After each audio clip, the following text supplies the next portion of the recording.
Hola, buenos días. Nosotros somos el grupo 5 y hoy vamos a estar presentando cómo resolvimos la consigna virtual 1. Empezando por el punto 1, este nos pide usar el gráfico para hacer una proyección del número de usuarios diarios activos en Facebook que podría esperarse en 2024. Para responder a esta pregunta, yo lo que hice fue contar cuántos usuarios diarios activos tenía en cada año. Los fui restando entre sí para saber cuánto aumentaba de uno al otro y observé que en algunos años aumentaba 100, otros 150 y otros 175. También como en los últimos años que creció solo 75 usuarios. Como no crecía de manera igual todos los años, tuve que sacar un aproximado. Entonces realicé 1600, que es la totalidad del crecimiento de usuarios diarios activos en estos 12 años, y lo dividí por 12. Esto me dio que aproximadamente cada año aumentaba 134 usuarios.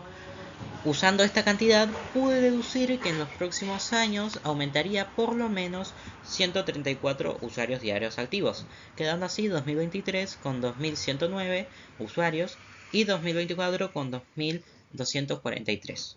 Siguiendo con la consigna, explicar cómo identificar cuando dos variables se relacionan de manera inversamente proporcional. Para identificar que dos variables se relacionan de manera inversamente proporcional, se debe observar cuando al aumentar el valor de la variable independiente, el valor de la variable dependiente disminuye en la misma proporción.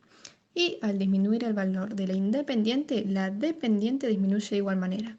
Se puede expresar con la siguiente fórmula, que es y igual a k sobre x, donde y es una variable, x es la otra variable y k es una constante. Para entender un poco más esto, podemos ver esta tabla donde nos dice la velocidad por kilómetros y el tiempo. Donde si vamos a 45 kilómetros, el tiempo de llegada va a ser de 4 horas. Pero si vamos a 90 kilómetros, el tiempo de llegada va a ser de 2 horas. Podemos ver que de un lado aumenta y del otro disminuye. En el punto B se nos pide realizar un breve punteo con características propias de este comportamiento. Algo muy notorio es el hecho de que entre las dos variables hay una independiente y otra dependiente. Lo que le pase a la variable independiente se verá reflejado en la dependiente, pero de forma contraria, por así decirlo. Si a la independiente le sumamos 3, a la dependiente se le restarán 3. Y así con multiplicaciones, si se multiplica la independiente, se divide la dependiente. Hola, mi nombre es Sola Ailén y siguiendo con la consigna número 2, en el ítem C respecto de la búsqueda de información acerca de la proporcionalidad inversa, se pide que hagamos un cuadro con las similitudes y diferencias entre la proporcionalidad inversa y la proporcionalidad directa. Entonces, ustedes van a estar viendo un cuadro comparativo, el cual se divide entre justamente las proporcionalidades y a su vez entre las diferencias y similitudes. Por un lado, en el caso de la proporcionalidad directa, tenemos que si una de las variables aumenta, la otra también, y si una de ellas disminuye, la otra también disminuye. En el caso de la proporcionalidad inversa, si una de las variables aumenta, la otra disminuye, y si una disminuye, la otra aumenta.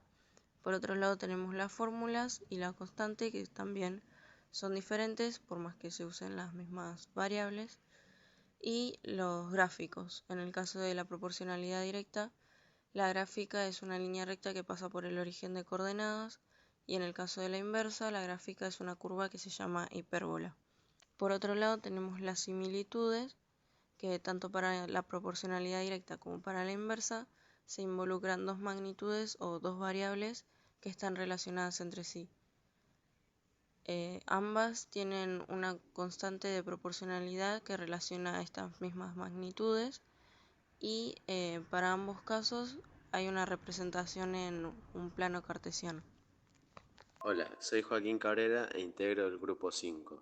Voy a desarrollar la consigna sobre qué relación de proporcionalidad inversa encontramos entre los primeros trabajos realizados. Volviendo en el pasado, nosotros hicimos una consigna relacionada a la concentración de alcohol en sangre. La fórmula principal para obtener dicho resultado, o sea, la concentración del alcohol, es la siguiente. Allí se pueden notar diferentes variables y valores, donde Cas significa concentración de alcohol en sangre abreviado, G representa la graduación de la bebida alcohólica, I representa la cantidad ingerida M representa el peso en kilogramos de la persona y R el factor de distribución del individuo según el sexo.